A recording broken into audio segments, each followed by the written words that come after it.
নমস্কার। ঠাকুর মা স্বামীজি আর আমার গুরু মহারাজের চরণে প্রণাম নিবেদন করে শুরু করছি আজকের পাঠ। আজ আমি আপনাদের শ্রীমৎ স্বামী ভূতেশানন্দজি সম্পর্কে কান্তিভূষণ বক্সির লেখা থেকে কিছু পাঠ করে শোনাব। মহারাজের কাছে গিয়ে যখনই জিজ্ঞাসা করেছি, মহারাজ কেমন আছেন, অত্যন্ত সহজ ও সরলভাবে উত্তর দিতেন, ওদের জিজ্ঞাসা করো। কই সুপ্রভাত, ডাক্তারদের বলো আমি কেমন আছি। কোনো কোনো সময় আমাদের রসিকতা করে বলতেন, আমার জন্য ভেটেরিনারি ডাক্তার দরকার, যে নিজের কথা বলতে পারে না। রসিকতা হলেও এর মধ্যে যে কোন রহস্য লুকিয়েছিল সেটা আমাদের মতো সাধারণ মানুষদের পক্ষে বোঝা সম্ভব ছিল না। প্রতিটি ঘটনায় মহারাজের কাছ থেকে আমরা কিছু শিক্ষা পেয়েছি। একটি দুটি ঘটনা বলছি। 1984 সালে গ্রামের মানুষদের স্বাস্থ্য সংরক্ষণের জন্য বিবেকানন্দ স্বাস্থ্যসেবা সংঘ নামে একটি প্রতিষ্ঠান তৈরি হলো। আমাকে সেই প্রতিষ্ঠানের প্রেসিডেন্ট করা হলো। কিছুদিন পর ওই কাজের সঙ্গে বিশেষভাবে জড়িত একজন যুবক কর্মী আমাকে এসে বলল সে সাধু হতে চায়, সেজন্য মঠে যোগ দিতে চায়। আমার এ বিষয়ে একেবারেই মত ছিল না, কারণ যুবকটি চলে গেলে গ্রামের মানুষদের সেবার কাজে বিশেষ ব্যাঘাত ঘটবে। পূজনীয় মহারাজের চরণে নিবেদন করলাম, মহারাজ আপনি বলে দিন তো, গরিব গ্রামবাসীদের সেবার কাজে ব্যাঘাত ঘটিয়ে যুবকটি মঠে যোগ দেওয়া কি উচিত হবে? পূজনীয় মহারাজ বিন্দুমাত্র দ্বিধা না করে বললেন, সাধু জীবন যাপন করলেই হলো। তাছাড়া তোমরা যে সেবা কাজ করছো সেটাও তো স্বামীজিরই কাজ, মঠেরই এক্সটেনশন ওয়ার্ক।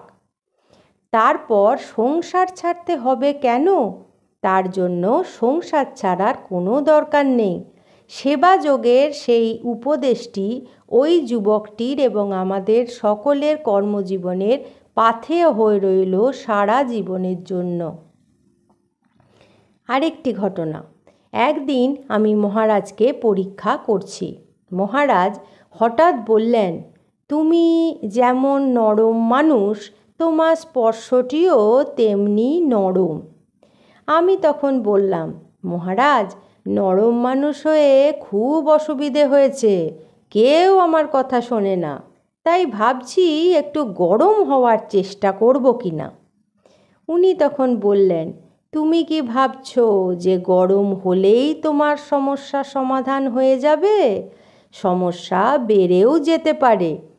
তারপর একটু চুপ করে থেকে আবার বললেন, না বাপু, তোমার গরম হয়ে কাজ নেই, তুমি যেমন নরম আছো তেমনই থাকো।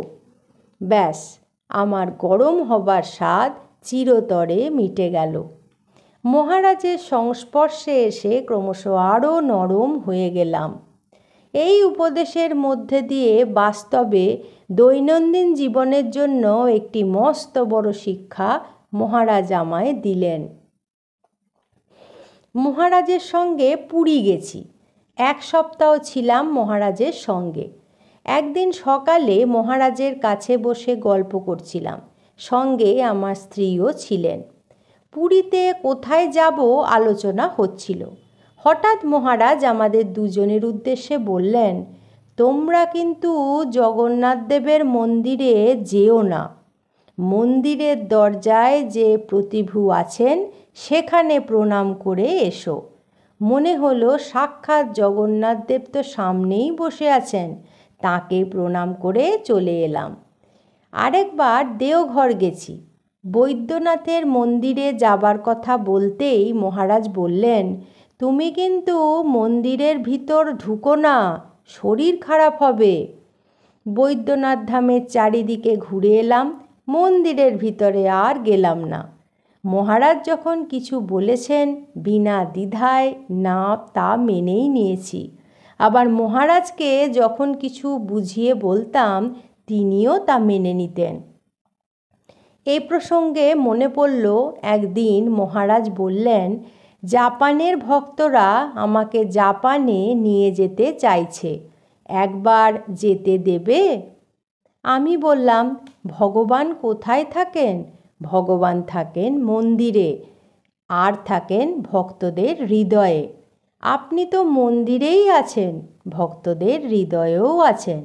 জাপানের ভক্তরা যদি আপনাকে দেখতে চান তো নিজেদের হৃদয়ের দিকে তাকিয়ে দেখতেই তো পারেন, অথবা এখানে মন্দিরে এসে দর্শন করতেও পারেন। মহারাজ মৃদু হাসলেন, কোনো কথাই বললেন না। আজ এই পর্যন্তই। ঠাকুর, মা স্বামীজি আর আমার গুরু মহারাজের চরণে আপনাদের সর্বাঙ্গীন মঙ্গল কামনা করি। আপনারা সকলে ভালো থাকুন, সুস্থ থাকুন। নমস্কার।